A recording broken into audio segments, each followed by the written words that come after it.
एक मर्तबा पत्थर तोड़ने वाले चंद मजदूर हज़रत सैयदना इमाम जाफ़िर सादिक रदी अल्लाह ताला अन्हु की बारगाह में हाजिर हुए।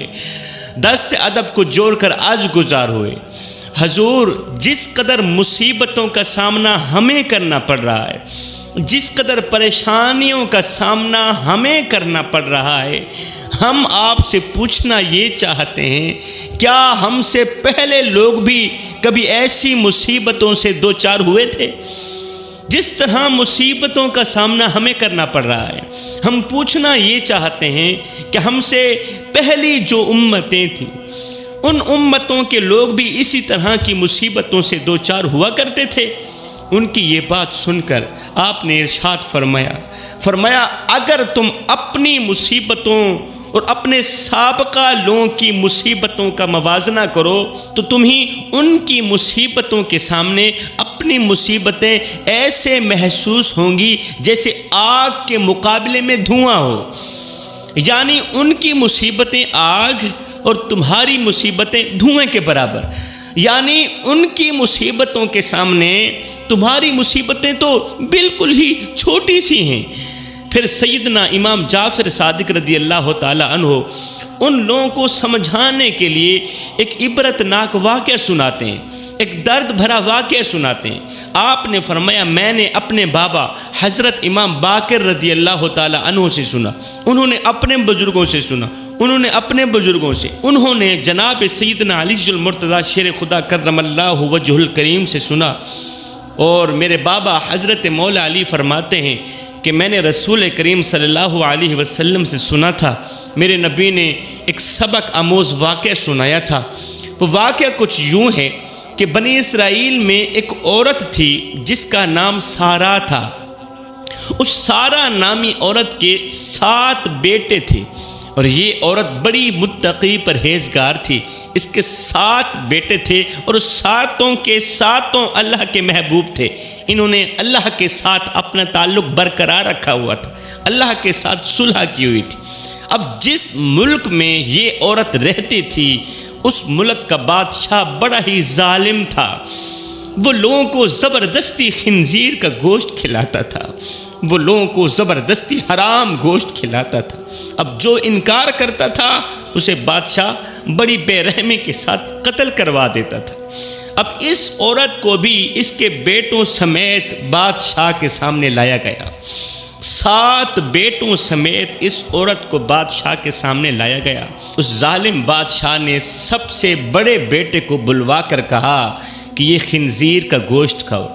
हराम गोश्त मर्द मुजाहिद के सामने रखा गया और बड़ी सख्ती से कहा गया कि इस गोश्त को खाओ, नहीं तो हम तुम्हें कत्ल कर डालेंगे। उस मर्द मुजाहिद ने क्या खूब जवाब दिया। जालिम बादशाह की आंखों में आंखें डालकर मर्द मुजाहिद ने जवाब दिया, मैं अल्लाह की हराम करदा चीज़ को हरगिज़ नहीं खा सकता। मैं मौत तो कबूल कर सकता हूँ, मैं मौत मंजूर कर सकता हूँ, मगर अल्लाह ताला की हराम करदा चीज़ को हरगिज़ नहीं खा सकता। बादशाह ने जब ये सुना तो हुक्म दिया कि इसे सख्त तरीन सज़ा दी जाए। इसने मेरे सामने इनकार क्यों किया, लिहाजा इसे सख्त तरीन सज़ा दी जाए। जल्लाद आगे बढ़े, बादशाह का हुक्म सुनते ही जल्लाद आगे बढ़े और उस नौजवान के हर उज़्व को काट डाला और उसे बेदर्दी के साथ शहीद कर दिया। फिर जालिम बादशाह ने उससे छोटे वाले बेटे को बुलाया, छोटे भाई को बुलाया और उसके सामने भी खिंजीर का गोश्त रखा। रखते हुए कहा, इसे खाओ, नहीं तो हम तुम्हें जान से मार देंगे, हम तुम्हारा सर तन से जुदा कर देंगे। उसने भी जुर्रत ईमानी का मुजाहिरा करते हुए जवाब दिया, मैं इसे हरगिज़ नहीं खाऊंगा। अल्लाह ताला ने जिन चीज़ों को हराम कर दिया वो चीज़ें मेरे ऊपर भी हराम हैं, उन चीज़ों को मैं हरगिज़ नहीं खा सकता। और तेरे जैसे जालिम बादशाह के इस हुक्म को जुत्ती की नोक पर रखता हूँ, इसलिए कि मैं मर्द मुजाहिद हूँ, मेरे अंदर ईमान की शमा जली हुई है, ईमान की शमा रोशन है। मैं अल्लाह ताला की हराम करदा चीज़ों को कभी नहीं खाऊँगा। ये सुनकर जालिम बादशाह और ज्यादा आग बगोला हो गया, गुस्से में आग बगोला हो गया। उसने हुक्म दिया कि एक तांबे की देग में तेल डाला जाए, तांबे की देग के अंदर तेल डाला जाए और देग को आग के ऊपर रखा जाए। चुनाचे ऐसे ही किया गया। अल्लाह अकबर, आग जलाई गई, आग के ऊपर तांबे की देग रखी गई, देग के अंदर तेल डाला गया। अल्लाह अकबर, जब तेल खूब गर्म हो गया तो उस नौजवान मुजाहिद को तेल में डाल दिया गया और इस तरह बड़ी बेरहमी के साथ उसे शहीद किया गया। फिर बादशाह ने उससे छोटे वाले लड़के को बुलाया, छोटे वाले भाई को बुलाया, कहा ये गोश्त खाओ, खिंजीर का गोश्त तुम्हें खाना पड़ेगा, नहीं खाओगे तो तुम्हारा सर तन से जुदा कर लूँ। उसने कहा बादशाह तू जलील है, तू कमज़ोर है, तो अल्लाह के मुकाबले में कुछ भी नहीं, तू मेरे रब के मुकाबले में कुछ भी नहीं। वो बहुत बड़ा ताकतवर है, वो बहुत बड़ा कुव्वत वाला है, तू मुझे अल्लाह के हुक्म के ख़िलाफ़ किसी बात पर हरगिज़ आमादा नहीं कर सकता। मैं तेरे इस हुक्म को जुत्ती की नोक पर रखता हूँ, जो तेरे जी में आए तू कर, लेकिन मैं अल्लाह सुब्हानहू व तआला की हराम करदा अशिया कभी नहीं खाऊंगा, हराम के करीब नहीं जाऊंगा। बादशाह ये सुनकर अब गुस्से में आग बगोला नहीं हुआ, हंसने लगा। तीसरे भाई की ये बात सुनकर, तीसरे बेटे की, तीसरे मर्द मुजाहिद की ये बात सुनकर बादशाह हंसने लगा और लोगों से कहने लगा, क्या तुम जानते हो कि इसने मुझे गाली क्यों दी है? इसने मेरा हुक्म जुत्ती की नोक पर क्यों रखा? इसने ये सोचकर मुझे गाली दी है कि मैं गाली सुनकर तैश में आ जाऊंगा और फौरन ही इसे कत्ल कर डालूंगा। इसकी गाली सुनकर मैं गुस्से में आग बगोला हो जाऊंगा, तैश में आ जाऊंगा और फौरन ही इसके कत्ल का हुक्म जारी कर दूंगा और इसी तरह ये बड़ी आसानी से मौत के घाट उतर जाएगा, लेकिन मैं हरगिज़ ऐसा नहीं करूंगा। फिर उस जालिम बादशाह ने हुक्म दिया कि इसे सख्त से सख्त सज़ा दी जाए। इसने मेरे हुक्म को जुत्ती की नोक पर रखा है, इसे इबरत का निशाना बनाया जाए।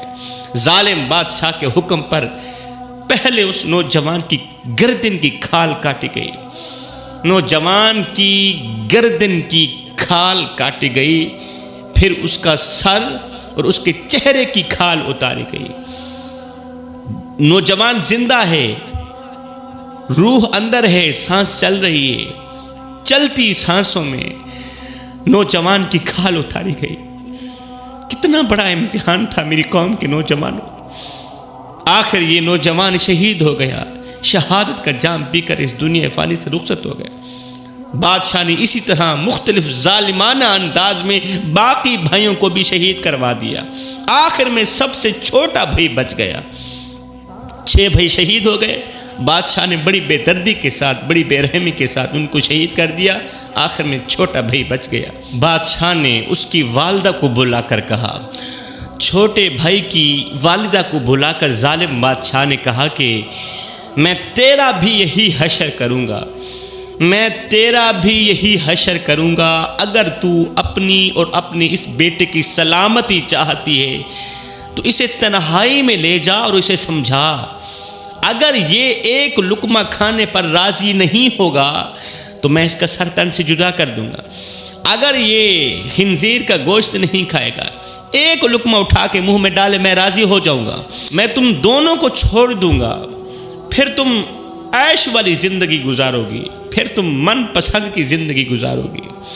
उस औरत ने कहा, ठीक है, मैं इसे समझाने की कोशिश करती हूँ। फिर वो अपने बेटे को तन्हाई में ले गए। क़िबला 6 बेटे शहीद हो गए, आखिरी बेटा रह गया है। अपने बेटे को तन्हाई में ले गई, कहा, अय मेरे लख्त जिगर नूर नज़र, क्या तू जानता है कि तेरे भाइयों में से हर एक पर मेरा एक हक है, तेरे भाइयों में से हर एक पर मेरा एक हक है और तुझ पर मेरे 2 हक हैं। हर एक पर मेरा एक हक है मगर तेरे ऊपर मेरे 2 हक हैं। वो इस तरह के, मैंने तेरे भाइयों को 2 साल दूध पिलाया था, तेरे भाइयों को 2 साल दूध पिलाया था और तेरी पैदाइश से चंद दिन कबल तेरे वालिद का इंतकाल हो गया। तेरे वालिद का इंतकाल हो गया, तेरी विलादत हुई तो बहुत ज़्यादा कमज़ोर था। मुझे तुझ पर बड़ा तरस आया, मैंने तेरी कमज़ोरी और तुझसे अपनी शदीद मोहब्बत की वजह से तुझे 4 साल दूध पिलाया है। पिछले भाइयों को 2 साल दूध पिलाया और तुझे 4 साल दूध पिलाया। मैं तुझे अल्लाह और इस एहसान का वास्ता देकर कहती हूँ मेरे बेटे, मैं तुझे अल्लाह और दूध पिलाने का जो एहसान है, इन दोनों का वास्ता देकर कहती हूँ जो मैंने तुझ पर किया। और कहना इतना चाहती हूँ कि हरगिज़ खिंजीर के गोश्त नहीं खाना, भूल कर भी नहीं खाना। जान जाती है, जाने दो मेरे बेटे, अल्लाह के नाम पर हमारा तन मन सब कुछ कुर्बान हो गया। जहाँ वो 6 चले गए हैं, तू भी वहीं चला जा। हरगिज़ उस चीज़ को मत खाना जिसे अल्लाह ने हराम किया है। और बरोज़ क़यामत अपने भाइयों से इस हाल में मिलना कि तुम्हें शर्मिंदगी का सामना ना करना पड़े। है जब सआदतमंद बेटे ने माँ की ये बातें सुनी तो कहने लगा, अम्मी जान, मैं तो डर रहा था कि आप शायद मुझे खिंजीर का गोश्त खाने पर उभारेंगी। मैं डर रहा था कि कहीं तू मुझे रोक ना दे, मगर अल्लाह का शुक्र है कि उसने मुझे आप जैसी अजीम माँ अता फरमाई। फिर वो औरत अपने बेटे को लेकर बादशाह के पास आई, जालिम बादशाह के पास आई। नसीहतें करने के बाद बेटे को जालिम बादशाह के सामने लेकर आई। कहने लगी, ये लो, अब ये वही करेगा जो मैंने इसे कहा, ये वो नहीं करेगा जो तू इसे कहेगा, बल्कि मेरा बेटा वो करेगा जो मैंने इसे कहा। बादशाह बड़ा खुश हुआ और इसकी तरफ खिंजीर का गोश्त लाया गया। बढ़ाते हुए कहा, ये लो ए मुजाहिद, ए मर्द, ए नौजवान, ये खिंजीर का गोश्त लो, इसमें से थोड़ा सा उठाकर खा लो। ये सुनकर बहादुर नौजवान ने कहा, खुदा की इज्जत की कसम, मैं हरगिज़ उस चीज़ को नहीं खाऊंगा, मैं हरगिज़ उस चीज़ को नहीं खाऊंगा जिसे मेरे अल्लाह ने हराम कर दिया है। कभी नहीं खाऊंगा, मर जाऊंगा, मुझे मौत कबूल है, मौत मंजूर है। और तेरे जैसे बादशाह के इस हुक्म को जुत्ती की नोक पर रखता हूँ, मैं खिंजीर का गोश्त नहीं खाऊंगा। हाय, बादशाह को ये सुनकर बहुत ही गुस्सा आया। उस जालिम बादशाह ने मर्द मुजाहिद को भी शहीद कर दिया, 7वें बेटे को भी शहीद कर दिया। अल्लाह अकबर, 7वां बेटा भी शहीद हो गया। फिर बादशाह ने उस अजीम औरत से कहा जिसके 7 के 7 लाल इस दुनिया फाने से रुखसत हो गए थे, उस औरत से कहा कि मेरा ख्याल है मुझे तेरे साथ भी वही सलूक करना पड़ेगा जो तेरे बेटों के साथ किया है, मुझे तुझे भी बेरहमी के साथ कत्ल करना पड़ेगा। ऐ बुढ़िया, तेरी हलाकत हो, तू सिर्फ एक लुकमा ही खा ले, तू एक लुकमा ही खा ले, मैं तुझे मुंह मांगा इनाम दूंगा, तुझे माफ़ कर दूंगा और जो तू कहेगी मैं वही करूंगा, बस एक लुकमा खा ले, फिर ऐश व इशरत की ज़िंदगी गुजारना। ये सुनकर उस अजीम माँ ने जवाब दिया, ए जालिम, तूने मेरे बच्चों को मेरे सामने मारा, तूने मेरी बोटियों को मेरे सामने कत्ल किया, मेरी आंखों के सामने तूने मेरे बेटों की चमड़ी उधेड़ी, मेरी आंखों के सामने मारा, बड़ी बेरहमी से उन्हें शहीद किया, और अब तू ये चाहता है कि मैं तेरे कहने पर अल्लाह ताला की नाफरमानी करूं? ऐसा हरगिज़ नहीं हो सकता, ऐसा हरगिज़ नहीं हो सकता।